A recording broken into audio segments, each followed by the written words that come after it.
Olá, turma! Bom dia, boa tarde, boa noite, depende do horário que vocês estiverem assistindo. Queridos, nós estamos na segunda aula da disciplina Hermenêutica Teológica Cristã. Na primeira aula, eu consegui falar um pouco de que hermenêutica na teologia cristã não é vista de forma singular, é vista de forma plural. Uma coisa é a hermenêutica institucional eclesial, uma hermenêutica dogmática que tem o objetivo de trazer embasamento para os dogmas da instituição, quer essa seja de cunho protestante, pentecostal, celular.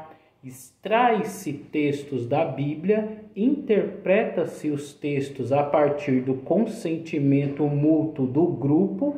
Quando é uma igreja de cunho episcopal que os bispos, pastores mandam no quesito, administram e constroem o seu compêndio dogmático, então todos esses textos bíblicos extraídos, eles são analisados para trazer fundamento para a visão da determinada instituição.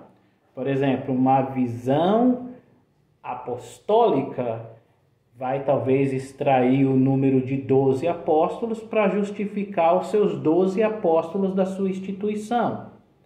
Uma instituição que obriga o uso de véu pelas mulheres, analisa 1 Coríntios capítulo de número 11, a questão do véu, extrai aquele texto, faz uma interpretação e aplica para o seu cotidiano cristão.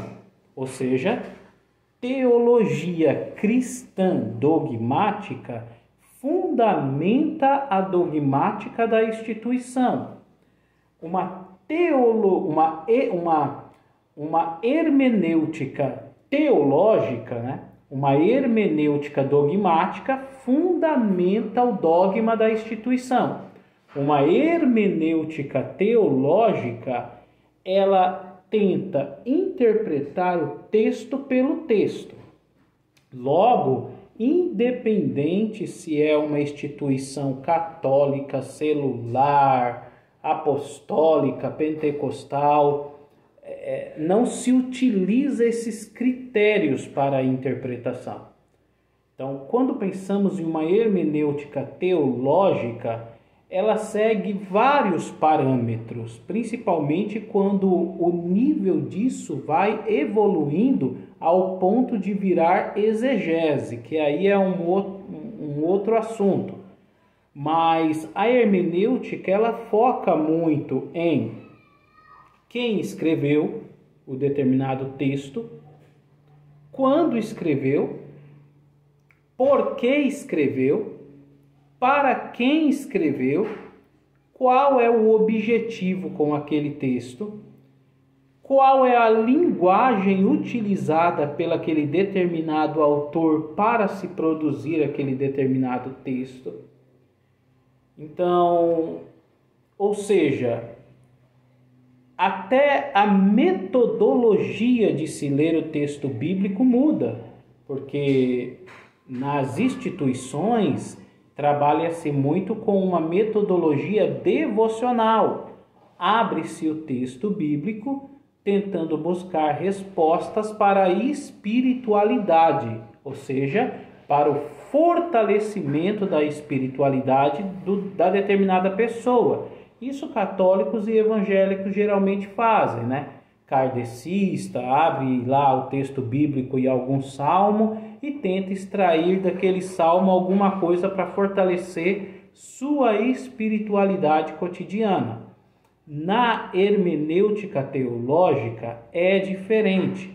Não se abre textos a fim de tentar fortalecer a sua espiritualidade ou a fim de buscar palavras de autoajuda ou automotivação.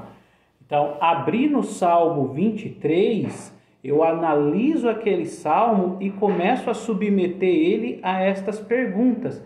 quem escreveu, por que escreveu, quando escreveu, para quem escreveu, qual foi a finalidade de escrever esse determinado texto.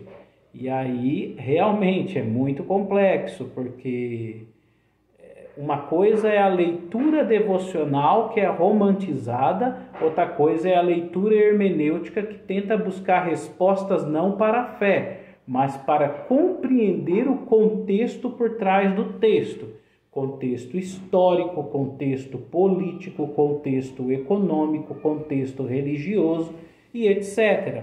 São muitos contextos por trás de um determinado texto e é possível identificar várias vozes por trás do determinado texto.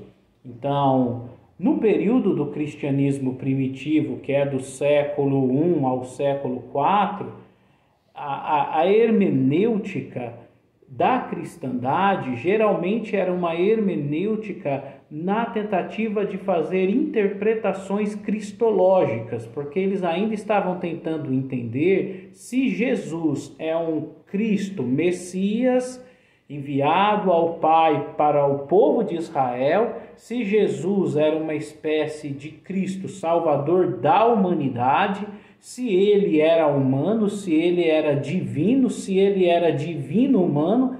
Então todas essas questões se degladiavam entre si. Até que após o concílio niceno estabelece-se uma linha interpretativa ao ponto das igrejas que participaram do concílio, dos bispos, seguirem uma linha atanasiana, do bispo Atanásio, ao ponto de interpretar Jesus sendo consubstancial ao Pai, obtendo e possuindo a mesma essência divina. Se o Pai é eterno, Jesus é eterno. Se o Pai é onipotente, onisciente, onipresente, Jesus é onipotente, onisciente, onipresente. Então, foi uma hermenêutica muito cristológica e também dogmática, mas existiam visões interpretativas diferentes, estava tudo no começo.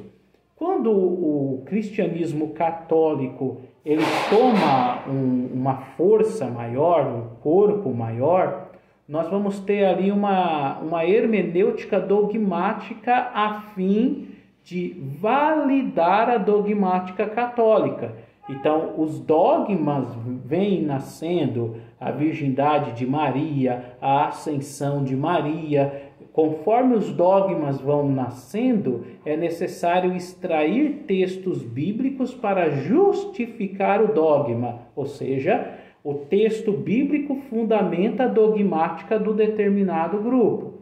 Então, do século IV ao século XV, a hermenêutica, com a hegemonia do cristianismo católico, é uma hermenêutica muito dogmática. Com o nascimento do protestantismo, a hermenêutica continua dogmática, mas ela começa a ter um novo viés interpretativo. Nós vamos ter ali uma hermenêutica luterana, que ela em alguns pontos diverge da católica, uma hermenêutica presbiteriana até o século XVIII, que em alguns pontos diverge da católica, da luterana, mas o grande boom da hermenêutica, ela se dá após alguns pensadores como Friedrich Schleiermacher, né? Karl Barth, Emil Brunner, Rudolf Bultmann. Esses pensadores do século XIX para o século XX, eles contribuem muito para uma hermenêutica que visa analisar o texto pelo texto. Por exemplo, Rudolf Bultmann, ele tem uma importância muito grande porque a sua hermenêutica proporciona a chamada demitologização. O que é a demitologização? É uma época que alguns filósofos e teólogos liberais, principalmente do século XIX, analisam que os evangelhos sinóticos, principalmente, eles abordam a figura de Jesus com muitas influências do imaginário mítico grego, até porque a Grécia dominou a cultura, a sabedoria, o Império Romano dominava a política, mas o mundo grego dominou a cultura e expandiu. Isso foi muito forte. Então, o que ocorre?